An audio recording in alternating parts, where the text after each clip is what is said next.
আল্লাহ বললেন, ইয়া আইয়ুহাল্লাযীনা আমানু লা ইয়াসখার কওমুম মিন কওম। ওহে আমার ঈমানদার বান্দারা, শোনো শোনো, খবরদার কখনো কোনো মুমিন বান্দারে ঠাট্টা করো না, অবজ্ঞা করো না, ঠাট্টা করো না। তার মনে কষ্ট হয় এমন কোন কথা তারে বলো না। Never stop of anybody. কাউকে নিয়ে ঠাট্টা করবেন না, তার দেহ নিয়ে, তার আকৃতি নিয়ে, তার বংশ নিয়ে। এক লোকের বাবা ছিল চোর, কিন্তু তার ছেলে অনেক ভালো। আপনি কি তারা বলতে পারবেন তুই চোরের ঘরের চোর? বলতে পারবেন? চুরি করছে বাবা, ওর কি দোষ? কথা বলেন। এগুলো কবিরা গুনাহ। আওয়াজ করে বলেন তো, কি গুনাহ? কবিরা গুনাহ। কারো আকৃতি নিয়ে, আমার ফরিদপুরের কলিজার টুকরা যুবক ভাইরা, কারো আকৃতি নিয়ে কখনো অবজ্ঞা করবে না, তুচ্ছ জ্ঞান করবে না। এটা কবিরা গুনাহ, এটা আল্লাহ খুব অপছন্দ করেন। এর কারণ আকৃতিটা আমাদের হাতে নাই। আমাদের কারো নাক লম্বা, কারো খাটো, আমরা কেউ কালো, কেউ সাদা, আমরা কেউ স্মার্ট, কেউ অন্যরকম। তো এই যে আমাদের এক এক ধরনের আকৃতি, এটা কি আমি বানাইছি? আপনি বানাইছেন? দিছে কে? এই জন্য কারো দেহের গঠন নিয়ে যদি আপনি অবজ্ঞা করেন, এটা প্রক্ষান্তরে আপনি স্রষ্টাকে নিয়ে অবজ্ঞা করবেন। কারো দেহের আকৃতি নিয়ে যদি আপনি তুচ্ছ করেন, তাকে তুচ্ছ করেননি, আমার রবকে আপনি তুচ্ছ করেছেন। চিল্লায় বলেন ঠিক কিনা? খবরদার, তুই কালু, তুই লম্বু, তুই মোটু, তুই কানা, তুই রোহিঙ্গা, আছে না নাই? ইদানিং ইদানিং এটা খুব চলে। এই রোহিঙ্গা নামটা আছে না? ফরিদপুরে এগুলো ঢুকে নাই না? আমাদের ওইদিকে দেখি কি অবস্থা, কারোর সাথে কেউ লাগলে তুই রোহিঙ্গা। কি আশ্চর্য, এই গালি কবে আসলো? হ্যাঁ, অনেক ধরনের গালি। ঢাকায় আর একটা চলে ফইন্নির ভূত, কি বলে? এই এগুলো আগে শুনি নাই আমরা, রিসেন্ট এগুলো বলা শুরু করছে। ফইন্নির ভূত, রোহিঙ্গা না। এগুলো বলে আপনি কাউকে অবজ্ঞা করতে পারবেন? পারবেন না। খবরদার, এটা কবিরা গুনাহ, এটা ছোট গুনাহ মনে করবেন না। কারণ আকৃতি নিয়ে তুচ্ছ করা যায় না, কারণ আকৃতি দান করেছে কে? হুয়াল্লাযী ইউসাউইরুকুম ফিল আরহামি কাইফা ইয়াশা লা ইলাহা ইল্লা হুয়াল আজিজুল হাকীম। তিনি এমন সত্তা যিনি তোমাদের চেহারার অবয়ব দিয়েছেন, তোমাদের আকৃতি দান করেছেন তখন যখন তোমরা মায়ের পেটের ভেতরে ছোট্ট জোকের মতো ছিলা। মায়ের পেটের ভেতরে আমরা যখন সবাই এত ছোট্ট, তখনই আমাদের চেহারার আকৃতি দিয়েছে কে? কে সুন্দর হব, কে ছেলে হব, কে মেয়ে হব, কে মোটা হব, কে চিকন হব আমার ইচ্ছা হয়েছি? আওয়াজ করে বলতে হবে, কার ইচ্ছায়? প্রত্যেককে যদি আল্লাহ প্রত্যেকের নিজের চেহারা ডিজাইন করতে দিতেন, আল্লাহ যদি বলতেন তোমার চেহারাটা কেমন হবে তুমি ডিজাইন করো, তাহলে আপনি আপনারা কেমন বানাতেন? হ্যাঁ বলেন, ফরিদপুরের ভাইরা বলেন, সুন্দর করে বানাতেন তাই না? সবচাইতে স্মার্ট, সবচেয়ে সুন্দর করে আমি আমার চেহারাটা বানাতাম যদি আমাকে ডিজাইন করার সুযোগ দেওয়া হতো। কিন্তু এই সুযোগ তো আল্লাহ দেন নাই। ডিজাইন স্বয়ং করে দিয়েছেন কে?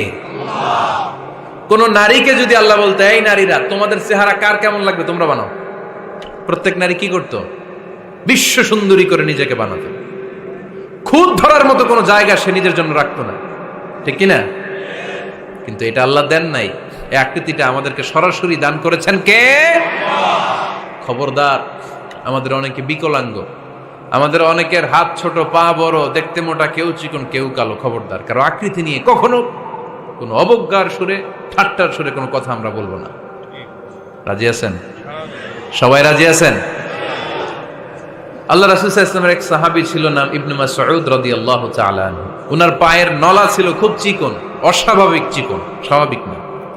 তো উনিও এটা ঢেকে রাখতেন, দেখাতেন না কাউকে। একদিন উনি খেজুর পাড়ার জন্য খেজুর গাছে উঠলেন।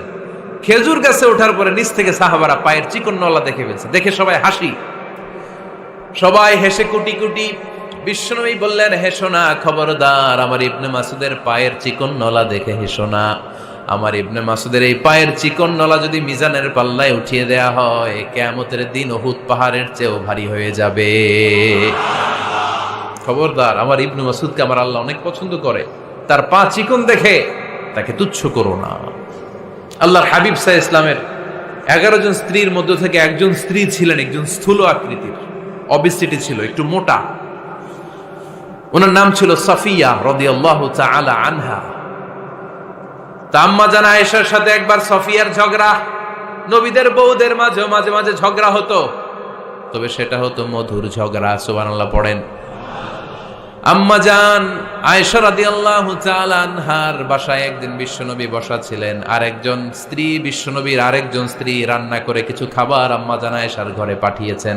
এক দাসী দিয়ে বলল, যাও এটা আয়েশার ঘরে দিয়ে আসো, কারণ নবী আয়েশার ঘরে। আম্মা জান আয়েশা রাদিয়াল্লাহু তাআলা আনহা বললেন, এগুলো কি?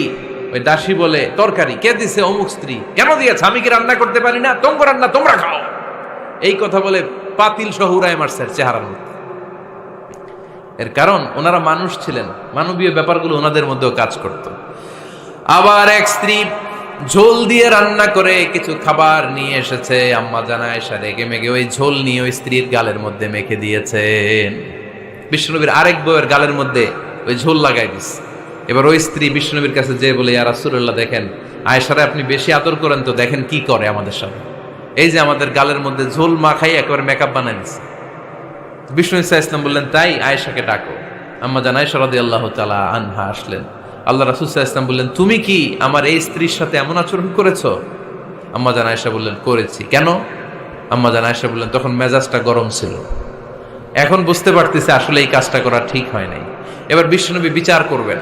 বিশ্বনবী বললেন, আল কিসাস, যেমন করা হয়েছে বিচার হবে তেমন। তোমার গালে যেমনি ঝোল লাগাই দিছে, তুমি একটু ঝোল নিয়ে আয়েশার গালে লাগাই দাও।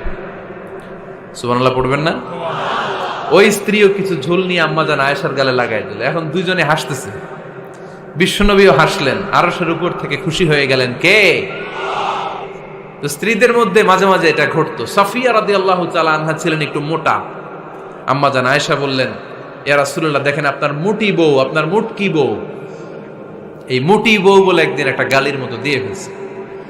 আল্লাহ রাসূল সাল্লাল্লাহু আলাইহি ওয়াসাল্লাম রেগে গেলেন, বললেন, আয়েশা এটা কেমন কথা? তুমি বললা মুটি, আমার সাফিয়ারে তুমি মুটি বলে গালে দিলা রে আয়েশা। ইয়া আয়েশা লাকাদ কুলতি লা কালিমা লাউ মুজিজাত বিমাইল বাহরি লামাজাজাতহু। এমন একটা মন্তব্য তুমি সাফিয়ার ব্যাপারে করে ফেলেছো রে আয়েশা, এই কথাটা যদি সাগরের নীল পানির মধ্যে ছেড়ে দেয়া হয়, এই কথার পঙ্কিলতার কারণে, এই কথার কর্দমাক্ততার কারণে, এই কথার পঙ্কিলতার কারণে সাগরের সব পানিগুলো মুহূর্তের মধ্যে কালো হয়ে যাবে।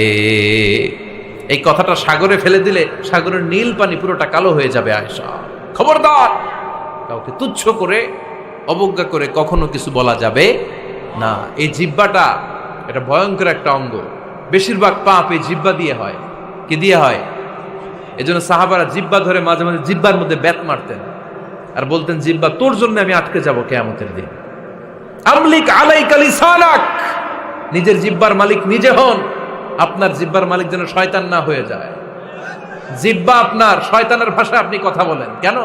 খবরদার, প্রতিটা কমেন্ট, প্রতিটা কথা, প্রতিটা মন্তব্য, এগুলোর ব্যাপারে কিয়ামতের দিন পাই টু পাই করে আপনার কাছে আল্লাহর সুপ্রিম কোর্টের কাঠগড়ায় দাঁড় করিয়ে আপনারা জিজ্ঞেস করবে, কে? এজন্য বিশ্বনবী বলছেন, মাইয়াদমানলি মা বাইনা লিহিয়াইহি ওয়া মা বাইনা রিজলাইহি আদমান লাহুল জান্নাহ। আমার কোন উম্মত যদি দুইটা অঙ্গের গ্যারান্টি আমারে দেয়, আমি আমার উম্মতকে জান্নাতের গ্যারান্টি দেব। দুইটা অঙ্গের, একটা হলো জিহ্বা আর একটা লজ্জাস্থান। দুই চোয়ালের মাঝে যা থাকে লিজ্জা, জিহ্বা, আর দুই পায়ের মাঝখানে যা থাকে লজ্জাস্থান। এই দুইটা অঙ্গের গ্যারান্টি যদি বিশ্বনবীকে আপনি দেন যে, নবী, জিহ্বা আর লজ্জাস্থান এই দুইটা অঙ্গের কোনো পাপ আমি করব না, নবী বলে, আমি দুনিয়ায় তোমার জান্নাতের গ্যারান্টি দিলাম। এজন্য জিহ্বাটারে সামলান, যা মনে চায় বললেন। খবর আছে না নাই? খবর আছে। মা ইয়ালফিযু মিন কাউলিন ইল্লা লাদাইহি রাকীবুন আতীদ। যা মুখ দিয়ে বের হয় লিখে রাখার জন্য দুইজন ফেরেশতা রেডি করে রেখেছে। কে? চিল্লায় বলেন। যতদিন আমরা বেঁচে থাকবো ততদিন থাকবে আমাদের কাঁধে। আমরা মরে যাবো, এই ফেরেশতারা উড়াল দিবে, ঠিক কিনা? দুই কান্দে জি ছিল যে তোমার দুইজনা পাহারা, তোমারে একলা থইয়া পালাইছে তাহারা। তোমার আটকুঠুরি নয় দরজা বন্ধ, এবার হলো রে হলো, মুখে আল্লাহ রসুল সবে বলো। ও মুখে আল্লাহ রসুল সবে বলো, দুয়ারে আইসাছে পালকি নাই হরি গাও তোলো রে তোলো, মুখে আল্লাহ রসুল সবে বলো। ঠিক কি না? এজন্য সাবধান, আমলিক আলাইকা লিসানাক, নিজের জিহ্বার মালিক নিজে হন। মন যা চায় মুমিন তখন ইচ্ছা মতো মন মতো কোনো মন্তব্য ছুটতে পারে না। বিশ্বাসী বলে যদি নিজেকে দাবি করে, নিজের জিহ্বার মালিক নিজে থাকার দরকার আছে না নাই?